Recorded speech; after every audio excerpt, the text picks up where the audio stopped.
Alléluia. Mi dúpẹ́ na jikwe yehwe mi tan. Mi dondo ma ogba o he gwala na mi. Bo mi so mo azen gbe tan. Mi dúpẹ́ ne gigo ni tinrin to ji olome aga alléluia. Mi dondo osofa president TV kontole. Kere ide mi nyendo mi wa na ohogo ose he metan. Ohogo ose ton di na mi dodomo we chuba ni do zan ogbe. Mende kanu tan alona je dewe si. We chu anindo zan ogbe. Jolo koko tan kwacho ani do vo to aigbaji arona jedewe si ite we yin do yevo ite we yin do ejemede si ogo ne we midona wasonde jito se heme we awe enu kontole zena mi do mini zanto o se he ji we yin do we ma titan we de o tele moniton we ma de o tele moniton o ta eton foton fo we awe do je foton to we awe to we efesunu leton. Oui, Paul apostolique quand fait sous le au taïton chiropo à fort attend de à hauteur d'eau. Mais on a tout Christ Jésus mais. Et te voyons dans le monde yeto merci. Et te voyons dans le monde yeno a dje mais le souci. Oui, titan là et dans le monde. Et nous vivons sous nous toé. Sous nous si rebloutonde, kavi nous si rebloutonde.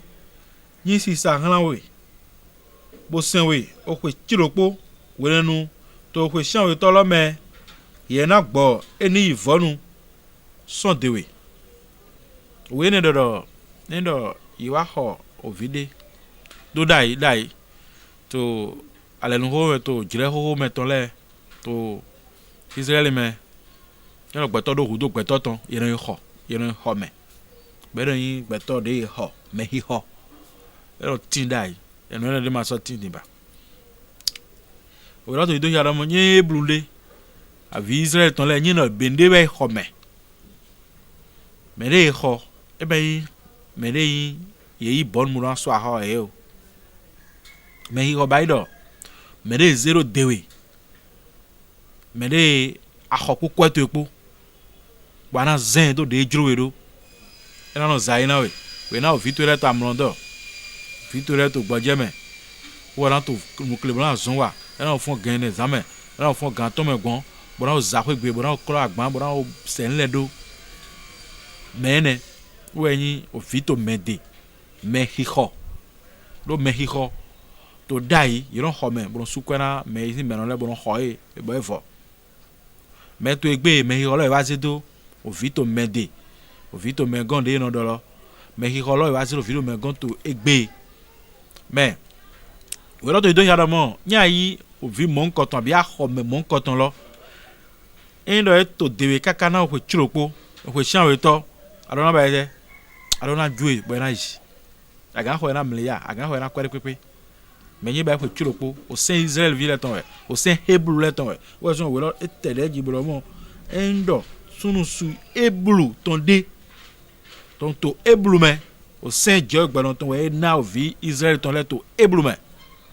bo mere pepe de home na o chiropo o chan o to gbe na libere me la jo me lo na yi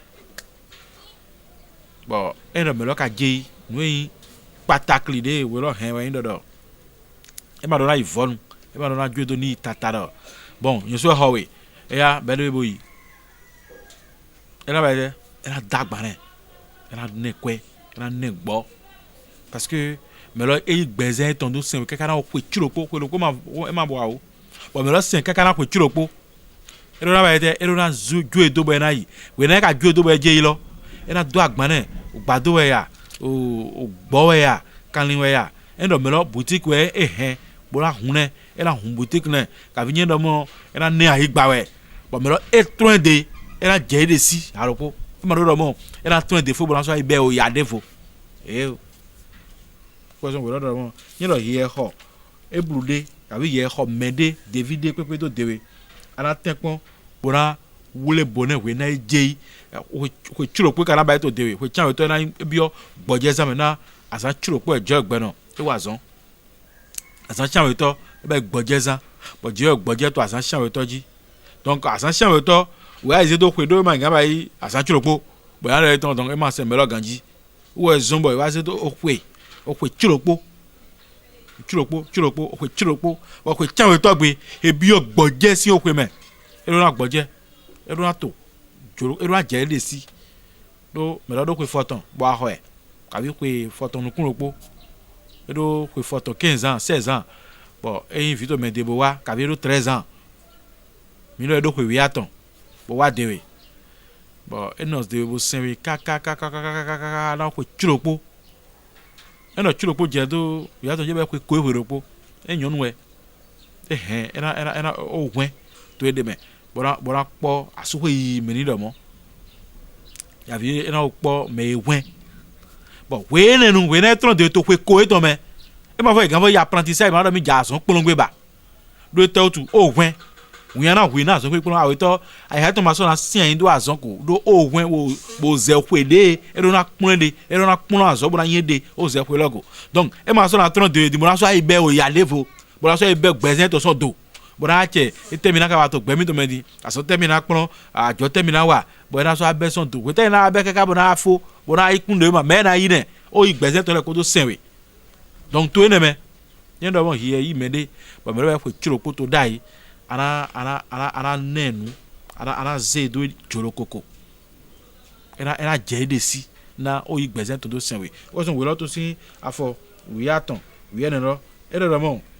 ando fli do mo ye o vizre to heyin eblulo de joy to sen na lodo mi o no me kanu dai mi o no me si dai mi o yi kanu mo dai na o to Egypt ton. Bon, yesemi ṣùgbọ́n mi na hen to owe ezo to me ta ton wi awe lo e mi kwa foro mi na mo lo mo we na je chapitre 13 loji je do mo follow e do na mo se do ni be o vise to le so yi e wa de gbe we na mo nu jawu azonyila kan awo we ne nu e wa do na o vise to do mo na ni de ka je lo e do mo we do na mo e na nu ye so ni fin hiho akla madoton ye benu susu son ai gba jibiton ji ye ezibido na gbana ye jibit bodo jadokun to yi gbeji zon ye to me do e to ye ro me gbeje so era yi ya gba pa biton ji on aholo jibiton e be agbana ye e be o lesiwe ya gbado we ya ni fin ble nele e be do yeji pro ni o gbo ya e bere ni benu tindo ye ton podo nu be pli susu po le ton kan mo ngbenu ye to so kan mo ngbe po nu be pli susu po. Donc ouais sombo yo do degbira vi eblu ton ledo we na hier yi ahomende ka vi ai vito mendede ani jo virodo we na aju edolo ani nenu ni do yi bo igboje ni do yi je ede si ni do je jolokoko ni do je ede kanu we so we ti tan do to mo do na mi no me wona to Christ Jesus me e mi pon ho gbe ne mi na mo do to egbe lo be susu meton de yi o vito mende kavide yi amamo melo baba eto ma do hulon boya kavi ofi supara baba eto po ye eto po boy ka mo ye eto pon te pere kavi yeso ejro bolo mize vie na mi vironi no de abi vironi sanami to ahime vironi sanami to dantopa si ahime kavi vironi no kwechegbe do hoda ho memite kwe da ho gbe mite ena no friend bona gwa na mito o nu sedo kwe lo gbe tongo bo ai viro boya e ma dandan o araba kwe chulokpo po ai gan yi e gan do kwe chaton abi kwe awo bana yi do dewede bo virona no de kaka na kwe ko to kwe ko ne leme nyando e bi no ba si lowo ndo ye ma di ke vironi pun ne pepe e ma ya zo mewe e ma iwe o me e ma so na ze do aso kwe pun me bo o virona no de bora san we vonu kaka na kwe ko nu kwa to kwe ko aton fini de timo no me de so ga 10 ans kwe awo kaka je kwe ko aton 25 ans bo we na e mo no mo o virona to wiwen bo virona do je de si o kwe de do ete ne o hera je de si we ne nwe yo no be nyina do da ho lo bi bai rondo mo o metuele lo nye yo do hunu lo nye yo o nyona e lo yira jowe do bana no fia bala je tita fu filo ju na je ho gbe da ho le do ni parce que o moro viro o hwen bo jona trende bo o hwen bo viro su papa na ibai foyer to na do hwen do to ayi na viro je enyonu e je sunu gbe doji amo yon je de so eji wona je nu kun fande jiji parce que o sen epo nu e din gbe to te to esi o sen epo bo we na viro na ja trende we ni hwe gbe o ni problem na viro be na kaka viro era hon je gbe na te otu yo zen na o ku kpana yo zen na tande era do gu gbe ton bo viro a trende défaut tu viro na bel yali viro na bel ne pondi o fi susutin bo no mede son o vuye ton kaka je wi me kaka je jonjo ja ton bo awen wa inu gbeto le bo ena so abeg gbe ton son do ti ena so ado ku kwa ton mo na je ipon bi le ti bo ikono dasu bo chobo no ipon azo bo nya kamera me de we mi no ma me de no lo be me lo ma ganze do ali oji no sa te to pa bi ma di so na nyina do da hogbo e to igbaji bo gbeto le to iwa jo ni jare bo jona mi nyina do da hogbo e do o fi no dewe kaka na o pe aho kaka na o pe foton we na viro jona tron dewe ana dagba na ba ana pekwe agane 1 million agane 500,000 agane akpo fole akpo fowe 200 400,000 bon ando no mo vie a pleje fi no sanute bon nya tron de nya su ai daga metwele de bai politique to elie a jogban to elie bon ana ze viro do jolokoko do e decido e de kanu bon a wura boutique ton ni ka vi ana wura wa jogban ton ni a de sone do topa na ite o tu ye ko to topa lo o ji apo ye ko bo sanu ko ye ko to akilo me bo zan gbezin ton le bo zan hunlo ton le po dewe bo do nu agban kan na we bo do di de kwera we ana ze wo su papa do temon ko ton me àwọn mi ka do pero e na chiri do mo to me nile no bai mo to ayi gbaji bo ndido to men le na chiro ibo nle we ni no mere no vile no ede bo ise vilo wa son kwe abi ise vilo wa son me ton le chen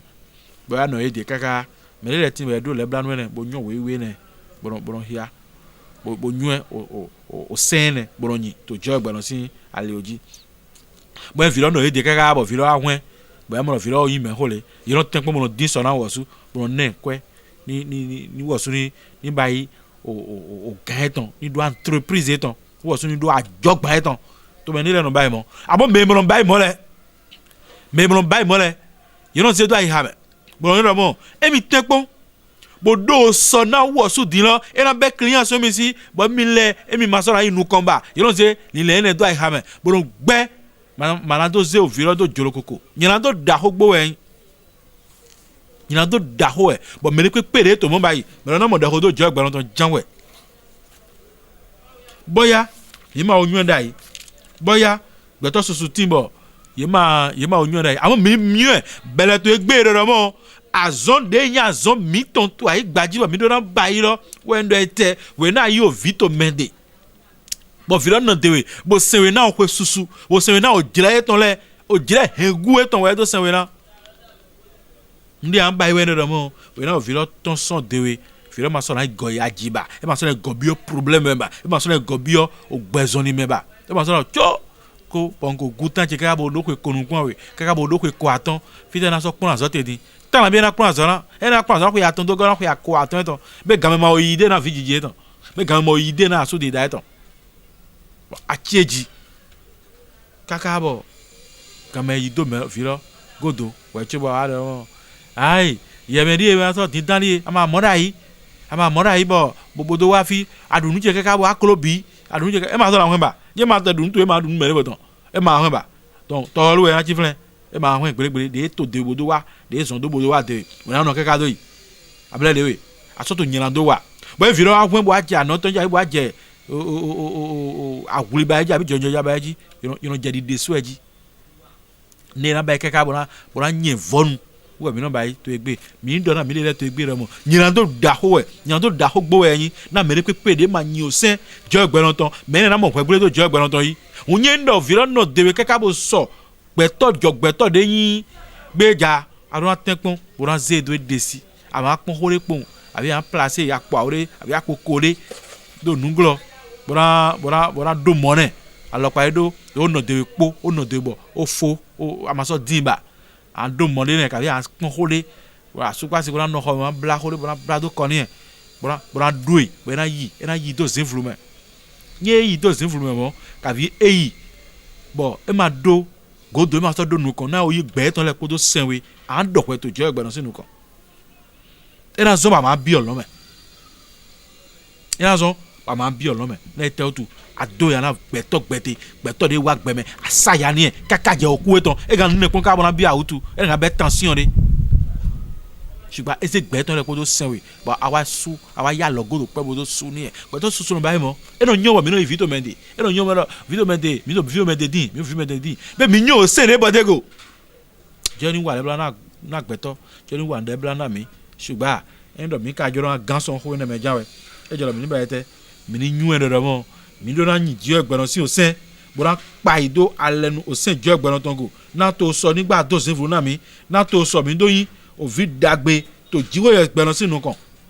e me mo han bi na wa zon dagbe bora san ko bora se ma o bo ma wa bo ma ba ine pepe bo na son wa lo de mi zan do o vi to mengbe o vi no mi de logo e na zombo e na do ma bi olome e mo gabi wo zombo e mi se owe awe tolo owe fesun to ta chulopo afo atonto elo mi meme sunu emi mi se tonu na meme nu mi tonle mi meme sile mi se tonu na meme nu mi tonle to siso be o video suna se tonu do eta otu e video juna jede si bona jede si to gigo po ye ipo me bona jede si bo topo nopo ka me si ete lole ina to gigo da hojo ni e bona ne ye ipo hwan pepo e je lo sun ba ete ni se tonu e video ma wa se tonu e je lo ina kunle do alo tonu se tonji àmọ́ ẹ̀ máa ń dọ́mọ tónú de máa ṣe náà we bó zan gbẹ́ tán lẹ̀ kókó yàwó ìfọ́ tó dewe ana mọ̀ dìnnà ọmọ ẹ̀ máa ṣe tónú bọ́lájú náà tùyìn àlọ́gbà bọ́lájú náà tùyìn dìnnà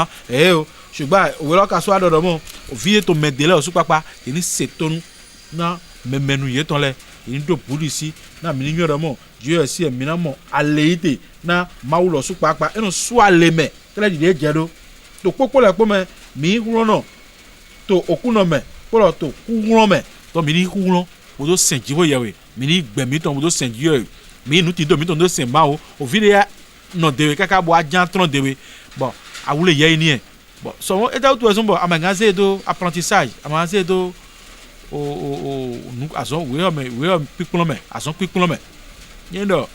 ejuro ya aze do nu ti to sin apahwe ejuro ya aze do da biblia sin apahwe ejuro ya aze do photographe sin apahwe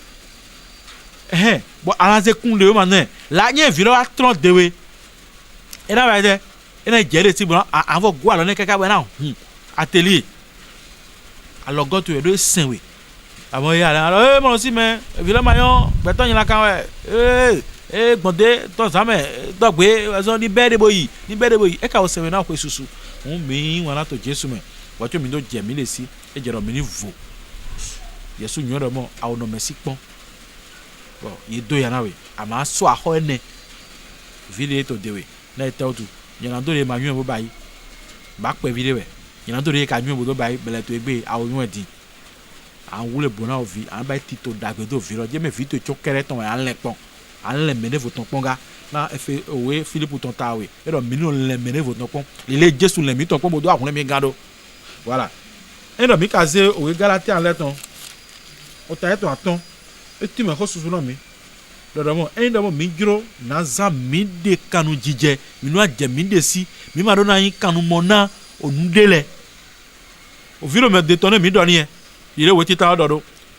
ṣùgbọ́n gbeto so ti to kanu mo gberun so mo eto ede si eto ku eton gbe e gba pe bo de me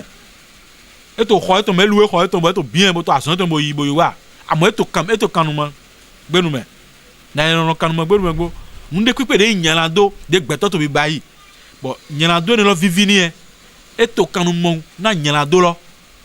gbona endo mere ti mo na yodide bo e ma habo mo nyonde e na jagodo na bo e wana bo ya yin wana nyonu so mo do asito hobe bo to gbe nyonu to yan bo no to kare fuji bo no to pa ti ahime bo to nyonu ti ogbe yan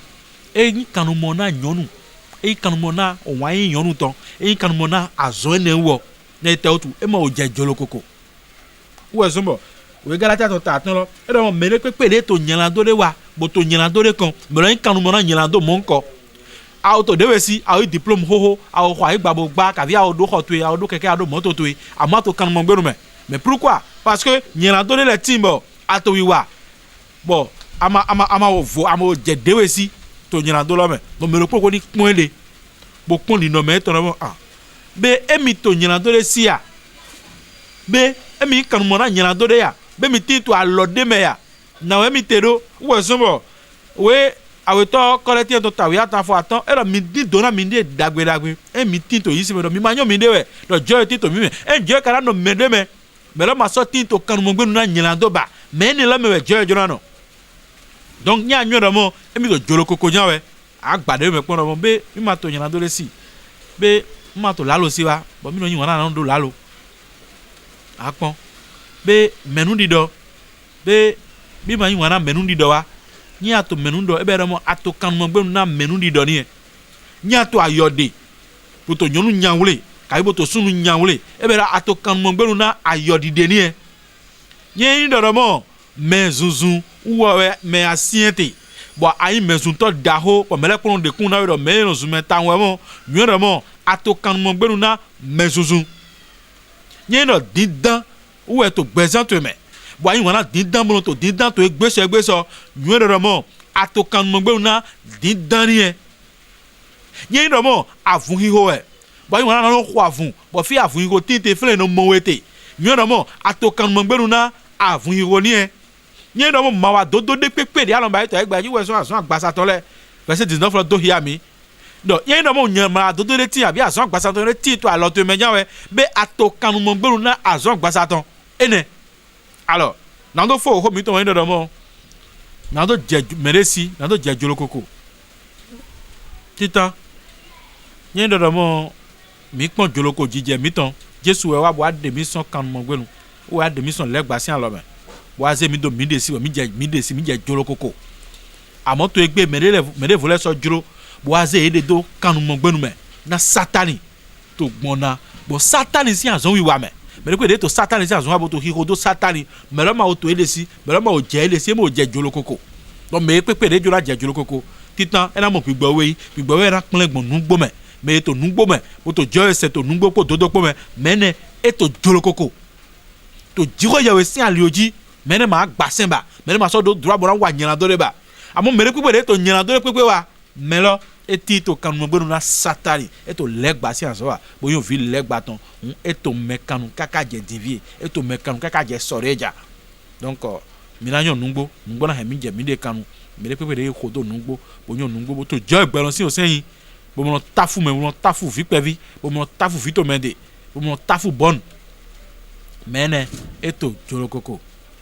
ṣùgbọ́n ní ìdọ̀mọ́ àmàjọ́nà àjẹjọ́rò kòkó yẹn wẹ̀ pé àwòrán ìbúra lẹ́gbàá sí àzọ́ mo tó inú kan ìdè mẹ́ àmọ́ ìyún ìdọ̀mọ́ àtòkàmẹ́ náà lẹ́gbàá yé jẹ́ sọ àlèlè náà lẹ́gbàá àlèlè náà yẹ lọ sùn Jésù ní dọ́nà ọ̀kọ́ ìtàn Jésù ní gọ́ọ̀lá náà mi Jésù Kristo kúrò mi tàn ó tù Alléluia.